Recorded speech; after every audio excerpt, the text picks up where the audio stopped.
The free primary education program, launched in 2003, is lauded for absorbing a huge number of poor pupils as the government banned various fees charged in the public schools, whereas the 1,020 shillings provided by the government for each child enrolled in the public primary schools under the program was not enough to cater for other essential services in such schools. The role to be played by each stakeholder in a child's education had not been outlined. Hence, conflicts in management of schools emerged. As a head teacher, when this program of FP came, we didn't know the parents and any other person should be involved. Unajua, wakati masomo ilisemekana ni ya bure, tulipatwa na hali ya kutaka kupumzika, kuona kama tumetosheka. Tulikuwa na ujinga ingine. Wakati masomo iliitwa free education, si tulidhania hakuna chochote tunaweza toa. Na ilikuwa hata tunaweza gombanisha na mwalimu. What is the similarity? Answer.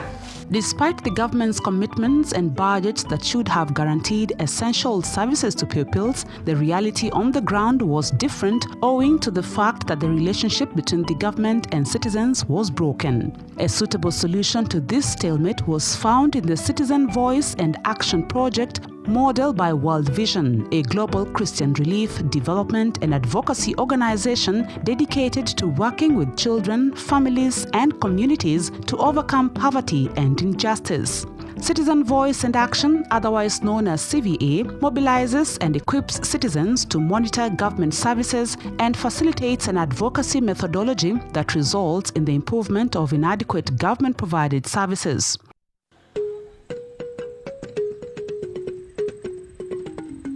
The World Vision, through its Yata Integrated Program area in Machakos County, employed the CVA model in its Improving Basic Education Service Delivery project. The Citizen Voices in Action has been there since 2009. So in this case, we're looking at basically issues on performance, issues on retention, issues on accountability, issues on parents' responsibility and basically involvement to ensure that the service is adequately provided for. World Vision's link with the community in Yata district is through the Manda community-based organization, which coined its name from Matu and Dalani zones, where 20 schools are beneficiaries of the project. We as CVA members came directly from the community. We were elected. So we represent our communities as we continue with our daily duties. It is our role to inform our communities whatever news have come from the ministry. We also engage the service providers so that the service recipients receive what is needed of them. We also link the service recipients with the service providers, and the gap is done away with the CVA. So we are mediators between the service providers and the service recipients. We are trained by the Ministry of Education for us to know the standards. You will never gauge somebody's knowledge unless you know what actually is supposed to be done. So after the training from the Ministry of Education, we again internalize the training of either in our mother tongue, whichever language our members and our community can understand better. That way, we're able to come together and now start developing the tools. Tools development will mean we have the questions and categorize the respondents, the pupils, parents, teachers, BOM, the head teacher. After developing the tools, the CVA members then make arrangements with schools to monitor the progress of project implementation. Then they meet again to prepare a report based on the data received. Arrange them in order and we number them 01, 02, 03, the parent paper, the pupil paper, the head paper, and the deputies. Question number 2, ni mambo na public notice board. Were they updated? Ni wangapi zao zimesema yes? They were all updated. No. Kwangu Kivyoro, no. Yako ni no. So out of 20 schools. Yako ni no, Kwangu ni yes. So those are 18 over 20, which is 90%. Tunawapatia nini kwa ranking? Very good. Is it very good or excellent? Very good. Very good. They then share the report with other stakeholders.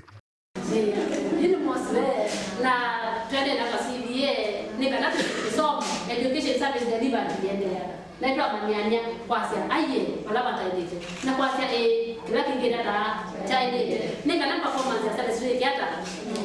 When we have this data collected and we have shared with the stakeholders, is a mirror how far we are going with it. With this, support from World Division, they organized for a training where the head teachers were trained on their roles, because they were formerly we had a conflict between the head teachers and the CMCs because they didn't know their duties in their schools. But after that training, at least the head teachers played their parts, the school management committees played their parts, and the parents played their roles. With each of the partners understanding their specific roles and being committed to the project, the management of public schools has been smooth. The education or learning from the Manda has helped me a lot. For one, I came to know the importance of information. I came to know that people differ because of lack of information. If you get information and you hide it, that one will be your problem. That one will be your problem. For example, if we get funds, for example, the FPE funds, the first thing, in order to be safe, it is first of all, you call the school management committee, you tell them the amount, then you call all the parents, you tell them the amount. Then from there, you come to the business of budgeting with them. Then from doing that, if you do that, everything becomes very simple. Even if you ask what, the parents are very willing to give you. Yeah. But if you hide some information, that is the time when now you become separated. Kama wanakamati, huwa kitu iko kwa meza, hakuna kitu inafichiliwa. Najua si mwalimu, si executive, lakini ni kamati yote.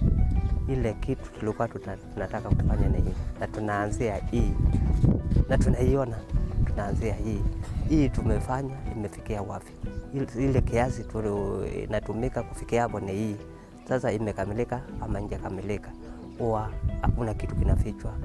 Hakuna, hata pia wazazi wao na hiyo ripoti. Kama jana tulikuwa huko shule kama wazazi wote, tukaambiwa kuna pesa zimekuja za vitabu, akatuambia, tukamuuliza ni ngapi, akatuambia tunajua watoto wetu wote ni wangapi kwa shule. Tunajua hizo pesa zitatoshea watoto wetu wapate vitabu ngapi. Sasa tulijua ya kwamba watoto watapata vitabu 4. Na sasa kama ni 4, mzazi amebakisha 2. Juu mwalimu ametuambia zile amepatiwa, akatuonyesha hiyo circular vizuri, tukajua kiasi ile imekuja.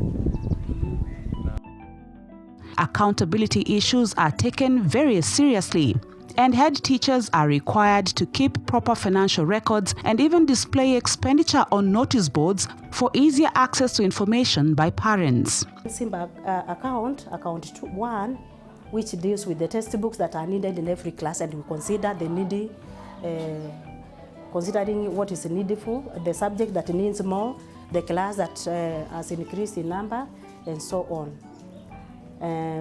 Textbook maintenance means that we buy materials that we can cover, we order, so that after buying the textbooks we cover them, they are kept well before they are given to the pupils. The parents are quite aware. They know how the government funds, for example, come to the schools, the procedures they have to go through before they can use the monies.